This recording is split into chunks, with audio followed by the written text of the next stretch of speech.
Olá, veja os destaques de hoje no Ubra Notícias.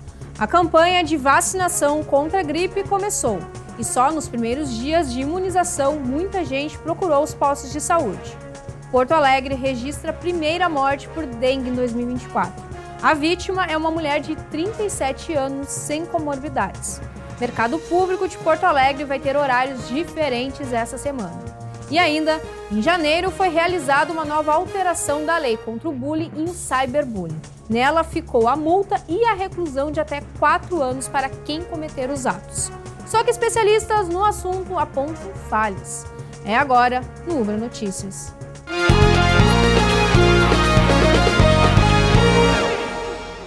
O Rio Grande do Sul tem registrado um aumento significativo no número de internações causadas pelo vírus da influenza. Em função desse crescimento, a campanha de vacinação contra a gripe foi antecipada e só nos primeiros dias de imunização, muita gente procurou os postos de saúde. 2024 tem registrado um crescimento nas hospitalizações por causa das síndromes gripais.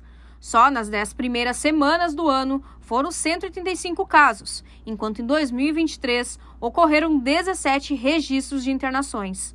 Já as mortes confirmadas foram 7, enquanto no ano anterior foram 2. Por causa desse aumento na circulação do vírus respiratório no país, a campanha de vacinação contra a gripe foi antecipada para o dia 25 de março. E aqui no estado já foi identificada uma alta procura pela vacina. Alguns municípios receberam vacina antes e já começaram a vacinar antes do dia 25, mas a maioria então começou no dia de ontem. A gente está recebendo as doses de modo escalonado, então recebemos uma remessa, agora recebemos outra que está sendo distribuída aos municípios. Então, a primeira remessa não foi um grande quantitativo, foram 400, em torno de 400 mil doses, mas agora com a segunda remessa a gente vai chegar já em torno de 1 milhão de doses distribuídas. As informações que a gente tem dos municípios é de que houve bastante movimento e procura pela vacina neste início de campanha. Alguns municípios não abriram para a população toda dos grupos prioritários, escolheram alguns grupos, e outros já abriu para todos os grupos que fazem parte da campanha. A primeira fase da imunização é destinada para os grupos prioritários. No Rio Grande do Sul, cerca de 5 milhões de pessoas fazem parte desse público-alvo. Segundo a Secretaria Estadual de Saúde, após a pandemia de Covid-19, muitas pessoas deixaram de buscar pela vacina da gripe. Isso ajudou no aumento dos casos respiratórios graves no estado. Nós vemos nos dados das últimas campanhas, o ano passado foi um dos anos que a gente teve a cobertura vacinal, a meta mais baixa, A cobertura estipulada pelo Ministério da Saúde, em alguns grupos é de 90%. O ano passado a gente não atingiu 60%. Então, nós ficamos muito abaixo da meta. E dos outros anos, tínhamos uma cobertura melhor, no ano ali do primeiro ano de pandemia, nós passamos dos 90%, porque então muitas pessoas procuraram a vacina porque os sintomas eram semelhantes, então faziam a vacina para não achar, que era Covid, ou que era influenza. Não, já estou vacinado, que era a vacina que tinha disponível na época, que era só da influenza, e depois que veio mais tarde a vacinação do Covid. Então, de lá para cá, diminuiu sim a procura. E o ano passado foi dos anos que nós tivemos menos procura. Os órgãos de saúde ressaltam que não há problema em fazer mais de uma vacina durante a ida aos postos. É importante levar a caderneta de vacinação e assim ficar com ela atualizada. Além da campanha contra a gripe, outros projetos de vacinação também estão em andamento. A secretaria está com alguns projetos, Então, a gente tem um projeto que está em andamento, que é em parceria com a educação, então com a Secretaria Estadual de Educação e também com as secretarias municipais, que é o Imuniza Escola. Então, a gente iniciou agora a primeira etapa deste projeto com a vacinação de HPV. Então, é focado nos adolescentes, porque também nós temos coberturas vacinais muito baixas em HPV, a vacina é recomendada tanto para os meninos quanto para as meninas de 9 a 14 anos. e é uma vacina que protege contra o câncer do colo de útero, né? Então, é uma vacina que protege contra o câncer. Então, a gente está fazendo, né, este projeto, desenvolvendo neste ano, então, de 2024. Então, é um projeto da Secretaria Estadual de Saúde. Apesar do vírus da gripe deixar as autoridades em alerta, outra doença tem preocupado. O número de casos e mortes por dengue tem crescido. Apesar disso, o estado ainda não possui uma data para conseguir as vacinas contra a doença. Porto Alegre registrou nesta terça-feira a primeira morte por dengue em 2024, segundo a Secretaria Estadual da Saúde. A vítima, mulher de 37 anos, não possuía doenças pré-existentes. O óbito aconteceu no dia 19 de março. Além dela, um homem de 71 anos, morador de 3 de Maio, no Noroeste, também morreu vítima da doença. Ele possuía comorbidades. O Rio Grande do Sul já registra mais de 39 mil casos da doença e 42 mortes. Uma reunião entre os governadores de 7 estados brasileiros e o ministro da Fazenda foi realizada essa semana. No encontro foi discutido a renegociação das dívidas das unidades federativas com a União. Os governadores do Espírito Santo, Minas Gerais, Paraná, Rio de Janeiro, Santa Catarina, São Paulo e Rio Grande do Sul estiveram reunidos com o ministro da Fazenda, Fernando Haddad, essa semana. O objetivo foi apresentar uma proposta de renegociação da dívida dos estados com a União. Os chefes dos executivos estaduais solicitaram a redução nos juros do passivo, a expansão do ensino técnico. Nas condições atuais da dívida, é importante lembrar, futuramente, na próxima década, quando o Rio Grande do Sul, pegar o caso do Rio Grande do Sul, que está no regime de recuperação fiscal, quando voltar a pagar a dívida integralmente, nós vamos nos aproximar de 15% da receita corrente do estado consumida com o pagamento da dívida, o que tira do Estado a capacidade de investir em outras áreas, como educação, como infraestrutura, enfim, e cada vez mais ocupando espaço essa dívida dentro do orçamento.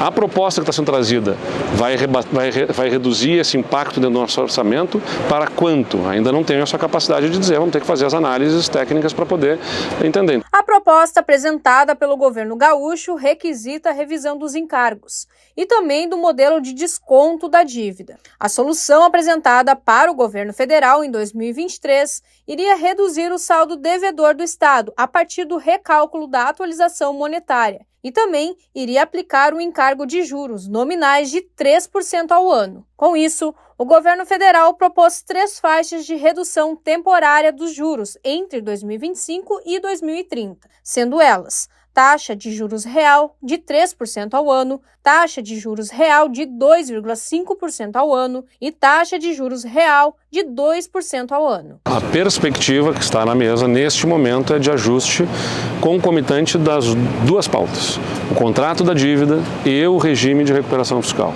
Na questão do regime de recuperação fiscal, a gente entende que precisam ser feitos ajustes relacionados ao teto de gastos, que comprime a nossa possibilidade de investimentos, mesmo com as receitas extraordinárias que nós viabilizamos ao Estado, enfim, o teto de gastos na configuração atual acaba limitando a possibilidade do Estado de se movimentar. É importante mencionar, foi um acordo importante, porque se não fosse feito, era o que estava posto na mesa, e se não fosse feito, o Estado estaria pagando a dívida integral, o que ia tirar muito mais da nossa capacidade de prestação de serviços e investimentos. Mas, mesmo sendo que era possível, não significa que seja suficientemente bom para o Estado. Por isso que estamos buscando repactuação de termos do regime de recuperação fiscal. A proposta dos governadores deve ser avaliada pelas equipes das secretarias da Fazenda ao longo das próximas semanas. Para ter validade, ela precisa ser aprovada pelo Congresso. O Mercado Público Central de Porto Alegre irá funcionar com horários alterados nesta semana. Como o período é de grande procura, o objetivo é melhor atender a população e os visitantes nos dias que antecedem a Sexta-feira Santa e o Domingo de Páscoa. Até quinta-feira, dia 28, as mais de 100 bancas estarão abertas até às 8 horas da noite, incluindo os restaurantes que poderão funcionar até mais tarde. Já no feriado, na sexta-feira, o mercado abrirá as portas das 7 até a 1 hora da tarde. No sábado, dia 30, o funcionamento será normal, das 7h30 às 18 horas. E no domingo de Páscoa, dia 31, as lojas estarão abertas das 9 às 13 horas e os restaurantes ficarão abertos até às 15 horas da tarde. Em janeiro deste ano, foi realizada uma nova alteração da lei contra o bullying e o cyberbullying. Nela ficou estabelecido multa para quem cometer bullying e reclusão de 2 a 4 anos para quem cometer cyberbullying. Só que especialistas no assunto apontam falhas. Vamos conferir. O bullying é todo tipo de violência física ou psicológica. Ele pode ser intencional e repetitivo e normalmente é praticado sem uma motivação. O objetivo de quem comete esse ato é intimidar ou até mesmo agredir a vítima. Normalmente é praticado dentro das próprias escolas. Os casos mais comuns envolvem pré-adolescentes e adolescentes. Eles podem desenvolver ansiedade, depressão e transtorno de estresse pós-traumático, que podem gerar casos de automutilação, evasão escolar, transtornos de autoimagem e baixa autoestima. Hoje o Brasil tem vários estudos, né, sobre a questão dos resultados, né, dos traumas que as crianças e os adolescentes têm em relação a sofrer o bullying, né? Geralmente quem sofre bullying, né, foi agressor e é a vítima, né? Então, esses traumas são para a vida toda. Isso já tem pesquisas bem recentes aqui no Brasil e fora do país, também que comprovam que o dano ele é permanente na fase adulta. Para tentar frear essa prática, em janeiro deste ano, foi sancionada uma nova lei para o bullying e o cyberbullying. Ambos estão inseridos no Código Penal. No caso do bullying, a pena é de multa.